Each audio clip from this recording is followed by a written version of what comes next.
Kanchipuram Vakula silks నాణ్యత మా ప్రాధాన్యత. మదీనాగూడ, మియాపూర్, హైదరాబాద్ లో త్వరలో శుభారంభం.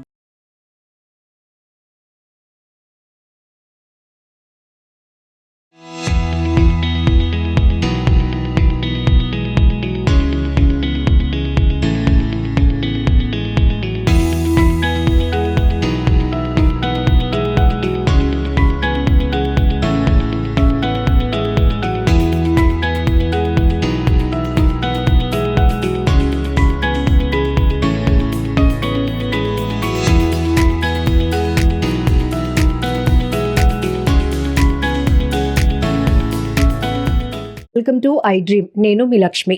ఏంటి నా ముందు ఇన్ని సినిమా టికెట్లు ఉన్నాయి, ఇక్కడ ఫైల్స్ ఉన్నాయి అనుకుంటున్నారా?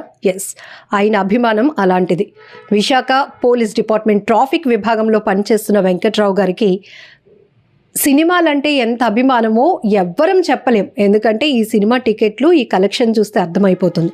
ఒక్కొక్కరికి ఒక్కొక్క హాబీ ఉంటుంది. కొంతమంది స్టాంప్స్ కలెక్ట్ చేస్తారు, కొంతమంది కాయిన్స్ కలెక్ట్ చేస్తారు, కొంతమంది పురాతన కాలం నుంచి మనం వాడినటువంటి వస్తువులన్నీ కూడా కలెక్ట్ చేస్తాం.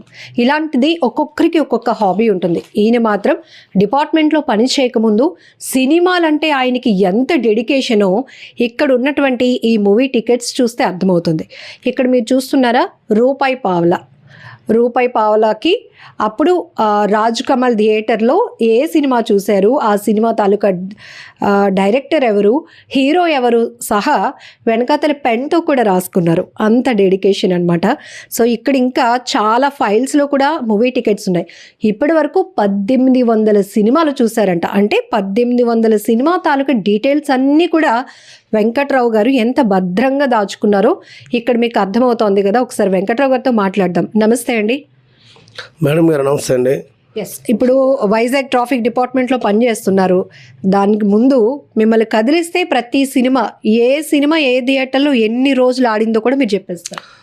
మేడం గారు, విశాఖపట్నంలో థియేటర్లో అన్ని థియేటర్లో సినిమాలు చూశానండి. విశాఖపట్నంలోనే కాదు, ఎక్కడికి ఊరు వెళ్ళినా సరే, విజయనగరం కానీ, అనకాపల్లి కానీ, హైదరాబాదు, సికింద్రాబాదు, అలాగే గాజువాక, ఎక్కడికి వెళ్ళినా సరే సినిమాలు అనేవాడు చూసేవాడిని. మరి సినిమాలు అంటే నాకు చాలా అభిమానం. సో నాకు మొదటి నుంచి సినిమా టికెట్లు సేకరించాలనే అభిలాషం మా అమ్మమ్మ గారిదండి. అది ఆవిడ ఏంటంటే ఎప్పుడు చూసినాను, ఎప్పుడు పేపర్లో పడతావు, టీవీలో చూపిస్తారంటే నాకు తెలిసేది కాదు. ఆ టికెట్లు అలా దాయడం వల్ల అది నాకు హాబీ అయిపోయిందండి. ఇంతకు ముందు అయితే ఇంకా 40 పైసలు టికెట్ ఉండేదండి. అది కౌంటర్ ఫైల్ చాలా చిన్నది. నేను నేల టికెట్ 40 పైసల నుంచి సినిమా చూసుకొని వచ్చానండి. ఇప్పుడైతే 150 రూపాయలు. మరి గవర్నమెంట్ జీవో ప్రకారం అయితే వారం రోజులు 10 రోజులు 250 ఆ టికెట్ని పెంచి అమ్ముతున్నారు. అప్పట్లో కూడా ఉండే బెనిఫిట్ షోలు ఉండేవి, కానీ ఇప్పుడు అంత ఎక్కువగా లేవండి. వెంకట్రావు గారు, ఇక్కడ కనబడుతోంది రూపాయి పావలాకి టికెట్ కొని సినిమా చూసారు మీరు. అప్పటికి మీ ఏజ్ ఎంత అంటారు? అప్పుడు నాకు 10 ఇయర్స్ మేడం గారు. 10 ఇయర్స్ నుంచి నాకు ఈ ప్రయాణం మొదలైంది. మొట్టమొదటిగా నేను చిన్నప్పుడు మా తాతగారి ఊర్లో ఉండేవాడిని. చోడవరంలో రాజకోట రహస్యం సినిమా చూశానండి మొట్టమొదటిగా చిన్నప్పుడు.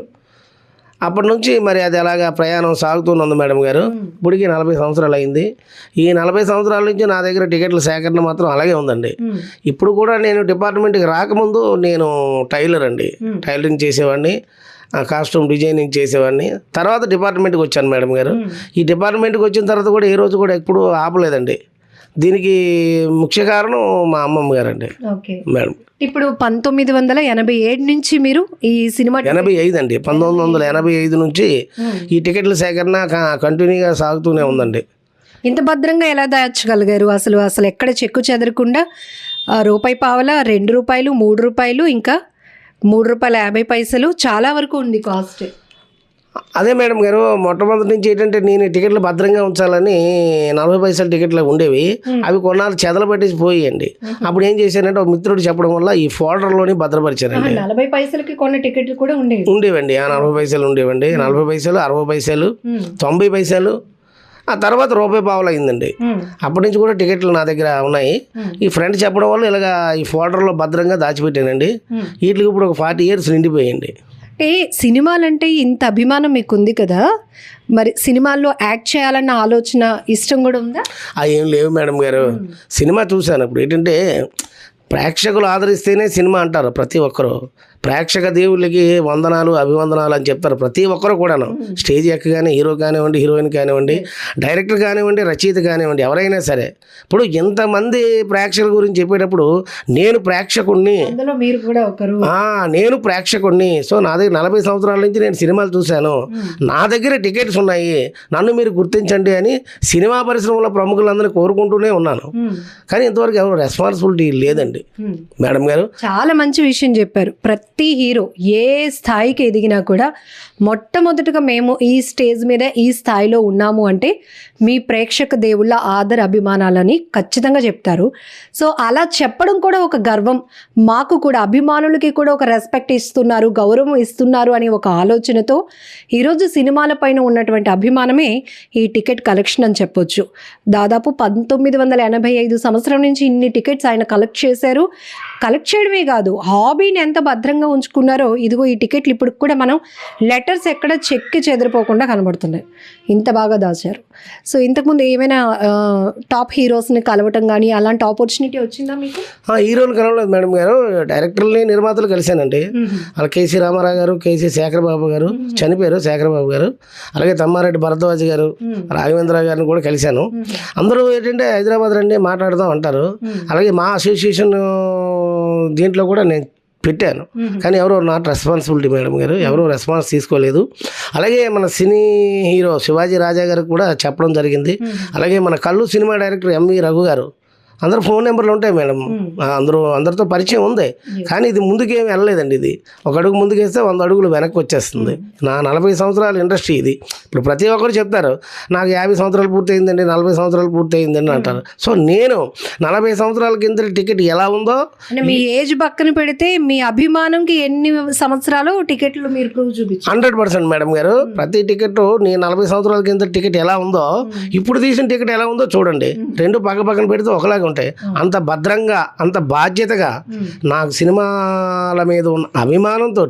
ఇప్పుడు చాలామంది చెప్తారు నేను ఆ సినిమా 100 సార్లు చూశాను, ఈ సినిమా 20 సార్లు చూశాను అంటారు. కరెక్ట్ కాదు కదండి అది. దానికి ఎవిడెన్స్ ఉండాలి, ఎవిడెన్స్ అయితే లేదు. సో నేను చూశాను, ఎక్కువ రోజులు చూసిన సినిమా మేజర్ చంద్రకాంత్. అదే నా దగ్గర అన్ని టికెట్లు ఉన్నాయండి. ఎప్పుడు ఏ రోజు థియేటర్ పేరు, సినిమా పేరు, డైరెక్టర్ పేరు, షో టైమింగ్, సో డేటు అన్నీ కూడా నేను టికెట్ వెనకాలన్నీ రాసి పెడతానండి.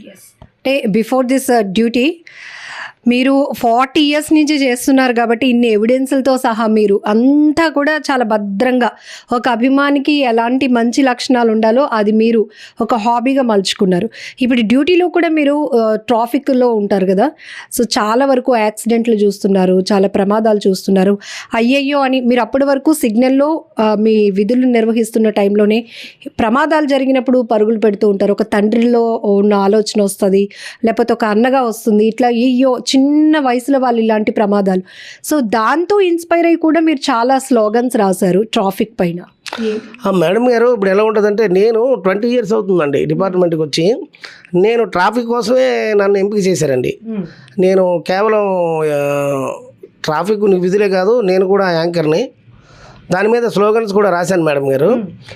ట్రాఫిక్ నిబంధనలు పాటించండి, పోలీసు వారితో సహకరించండి, అలాగే ఇద్దరే ముద్దు ఇకపై వద్దు, జీవితమైన ద్విచక్ర వాహనమైన, హెల్మెట్, మెదడుకి రక్షణ ఇచ్చేది శిరస్సు, శిరస్సుకు రక్షణ ఇచ్చేది హెల్మెట్, హెల్మెట్ లేని ప్రయాణం మీకే ప్రమాదం. అలాగే వేగమే కాదు ముఖ్యం, ప్రాణం, అతి వేగం ప్రమాదకరం, మీపై ఆధారపడ్డ వారికి బాధాకరం. ట్రాఫిక్ నిబంధనలు పాటించండి, పోలీసు వారితో సహకరించండి. ఇవి అన్నీ కూడా సింగిల్ వర్డ్స్ లైన్సే కానీ చాలా వరకు కనెక్ట్ అయిపోతూ ఉంటాయి. అంటే మనం వాళ్ళు కూర్చోబెట్టి క్లాసులు పీకి ఇది పెట్టుకోండి అది పెట్టుకోండి ఇన్ని చెప్పే కన్నా ఒక స్లోగన్తో వాళ్ళకి డైరెక్ట్గా చెప్పేయవచ్చు.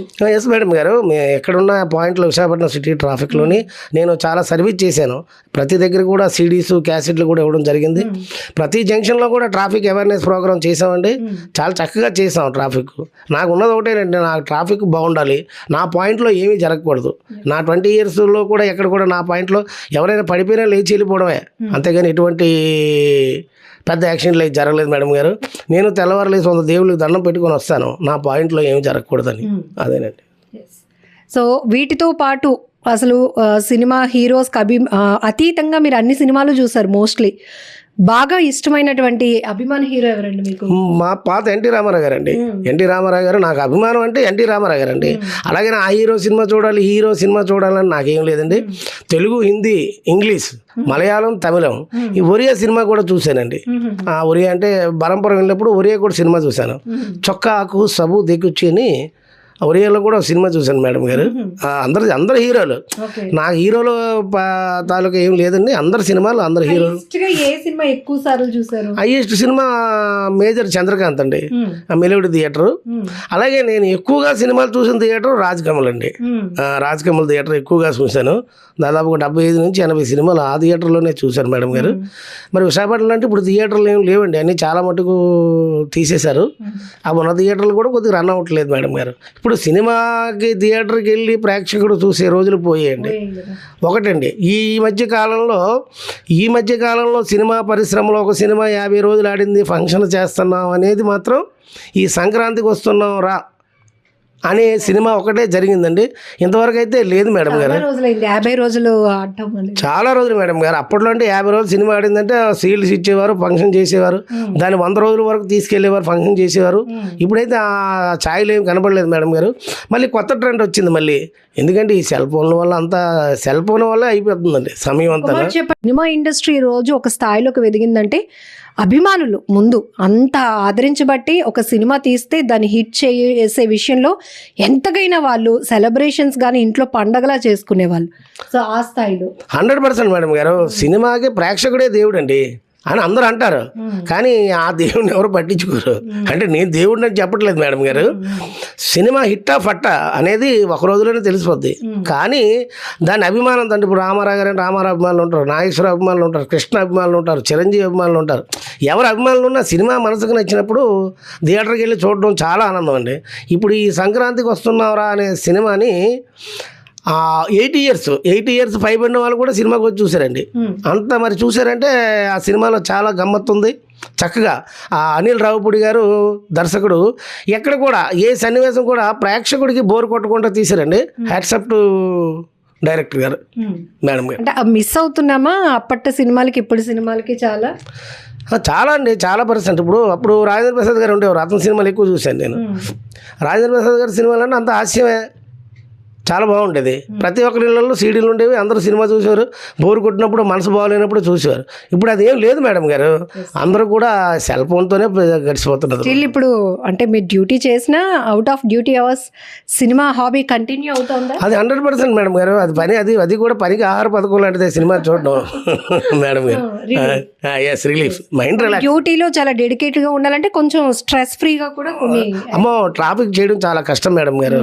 చాలా కష్టం, ఒత్తిడి ఉంటుంది. సిగ్నల్ పని చేయకపోతే చాలా ఇబ్బంది పడాలి. అప్పుడు ఎవరు కూడా వినరు. సో దాన్ని కూడా మనం అన్ని గ్యాదర్ చేసుకొని చక్కగా చేయాలి. ఎక్కడ కూడా ట్రాఫిక్లో ఆవేశం అనేది పనికిరాదు మేడం గారు. ఆవేశంతో చేస్తే ఉద్యోగం చేయలేము, చాలా ఆలోచించాలి. కానీ కొన్ని బాధలు ఉంటాయి, కానీ అవన్నీ వార్చుకొని ఇంటికి వెళ్ళిన తర్వాత కొద్దిగా ఫ్రెష్ అవుతాం మేము. కానీ మీ అనుభవంతో చాలా వరకు చెప్తున్నారు డ్యూటీలో కూడా ఎలాంటి ఫేస్ చేస్తామని. కొంతమంది ర్యాష్గా ఉంటారు, వాళ్ళు ర్యాష్ డ్రైవింగ్ చేసి మీరు ఏమైనా పట్టుకున్నా కూడా వాళ్ళు మళ్ళీ మీ పైన తిరగబడుతుంటారు. 100% మేడం గారు. 100. చాలా మంది ఇప్పుడున్న కుర్రోళ్ళు ఎక్కువ, యూత్లో చాలా మంది ర్యాష్ డ్రైవింగ్ ఎక్కువ అండి. ఆ ర్యాష్ డ్రైవింగ్ ఆపుతాం సాధ్యమైనంత వరకు. మరి ఆపలేదంటే ముందుకు వెళ్ళిపోతారు మేడం గారు. అది విషయం. నేను ఇది అనొచ్చో తెలీదు, కానీ మీ ముందు ఒక మాట చెప్తున్నాను. ఇప్పుడు మనతో పాటు పక్కనే వెళ్తున్న ఒక స్పీడ్గా బైక్ డ్రైవ్ చేస్తూ చాలా ఫాస్ట్గా వెళ్తే వీడికి ఎందుకురా అంత తొందర, ఇంటికి జాగ్రత్తగా వెళ్తాడా లేదని మామూలుగా వచ్చేస్తుంది, అంత కోపం వస్తుంది.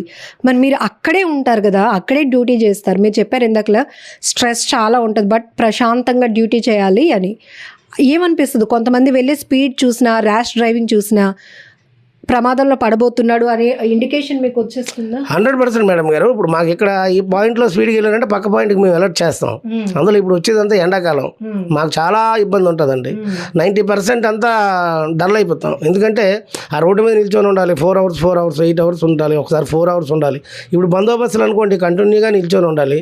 ఎక్కడైనా నిల్చొని ఉండవలసిందే. ట్రాఫిక్ అంటే కూర్చోడానికి ఆస్కారం ఉండదండి. అది మాకు మైనస్ పాయింట్ మేడం. ఇక్కడ యంగ్స్టర్స్ కొంచెం ర్యాష్ డ్రైవింగ్ డ్రైవింగ్ కానీ ఇదంతా కొంచెం ఇబ్బంది, ర్యాగింగ్ లాగా. ఎస్ మేడం గారు, అది కూడా ఇప్పుడు తగ్గుతుందండి. ఇప్పుడు తగ్గుతుంది, బాగానే ఉంది. ఆఫీసర్స్ కూడా బాగా చేస్తున్నారు, అందరూ కూడా ఫైన్లు కడుతున్నారు, ఫైన్లు కొట్టిస్తున్నారు. చాలా తక్కువ ఉంది మేడం గారు. ప్రజెంట్ అయితే ట్రాఫిక్ బాగానే ఉంది. చిన్న చిన్న ఉంటాయండి, మరి కుర్ర వాళ్ళకి తెలియదు. వాళ్ళకి ఏదో బండి వాళ్ళ నాన్నగారు ఏదో పడుకుంటాడు, తాళం పట్టుకుని బయటకు వచ్చేస్తాడు. వాడికి ఏంటి బండి నడపాలని కోరుకుంటుంది. అది మెయిన్ రోడ్డుకి వెళ్ళాలా, వీధిలో తొక్కాలనే అవకాశం వాడికి తెలియదు. బండి పట్టుకుని బయటకు వచ్చేస్తారు మేడం గారు. అది జరుగుతున్నది. ఇప్పుడు ట్రాఫిక్లో కూడా చాలా మటుకు యాక్సిడెంట్లు తగ్గాయండి. అందులో డ్రంక్ అండ్ డ్రైవ్ ఒకటి బాగా చేస్తారు, దానివల్ల యాక్సిడెంట్లు కూడా చాలా చక్కగా తగ్గాయండి. అది మాత్రం 100% మేడం గారు. సో వైజాగ్ ట్రాఫిక్ డిపార్ట్మెంట్లో చేస్తున్నారు, ఇక్కడేమో మూవీస్ పైన ఇంత ప్యాషన్ ఉంది, ఏంటి నెక్స్ట్ రైటింగ్ ఉంది, ఇట్లా కొటేషన్స్ రాస్తూ ఉంటారు. ఒకవేళ సినిమాల్లో ఏమైనా అవకాశం వస్తే వెళ్ళటానికి అలాంటి ఇంట్రెస్ట్ ఉందా మీకు? ఉంది మేడం గారు. ఇప్పుడు జీవితంలో గొప్ప ఒరిజినాలిటీ ఏంటంటే నటనే మేడం గారు. అది ఇంకా నాణ్యత తగ్గలేదు. ఆ నటనకి ఎప్పుడు కూడా ఒరిజినాలిటీ ఉంటుంది, అందులో కూడా నకిలీ ఉండదు మేడం గారు. అనుకున్నాను చాలాసార్లు. నేను యాక్చువల్గా అయితే మన జంజాల గారి దగ్గర నేను శిష్యుడిగా జాయిన్ అవుదామని అనుకున్నాను. ఆ తర్వాత మన సుత్తివేలు వీరభద్రరావు గారు కూడా రమ్మన్నారు, అలాగే మాడా వెంకటేశ్వరరావు గారు కూడా రమ్మన్నారు. కానీ నేను అప్పుడు ఏమీ చేయలేకపోయానండి. పరిస్థితులు, పెళ్ళి అయిపోయింది, 2 పిల్లలు, దానివల్ల నేనే స్టెప్ వేయలేకపోయానండి. అది విషయం. ఒక డైలాగ్ ఏమైనా చెప్తారా సినిమాలో? అది మేడం గారు, కొండవీటి సింహం సినిమాలో ఎన్టీ రామారావు గారు, సీనియర్ ఎన్టీ రామారావు గారును పక్కని మోహన్ బాబు గారు మాట్లాడుతుంటారు. ఆ డైలాగ్ అందులో మోహన్ బాబు గారిని ఇంటర్వ్యూ చేస్తారనమాట. నా రామారావు గారు ఏం నేరం చేసి జైలుకి వచ్చారు అని అడుగుతారు. ఒక మనసు లేని మనిషికి కొడుగ్గా పుట్టడమే నేను చేసిన మొట్టమొదటి తప్పు సార్ అంటాడు. అప్పుడు రామారావు గారు, ఆ మనసుల విషయం ఈ ఎస్పి రంజిత్ కుమార్కి అనవసరం సార్. సూపర్. అప్పుడెప్పుడో సినిమాలు డైలాగ్స్, బట్ ఇప్పటికి కూడా స్టిల్ బాగా చెప్పగలిగారు. So wish you all the very best అండి. ఎట్లా అంటే చాలా మంది ప్రాణాలు కాపాడే పని మీది. దాంతోపాటు ఇటు సినిమా అంటే ఇష్టం, చాలా ఇష్టం. ఇదంతా కంటిన్యూ అవుతోంది.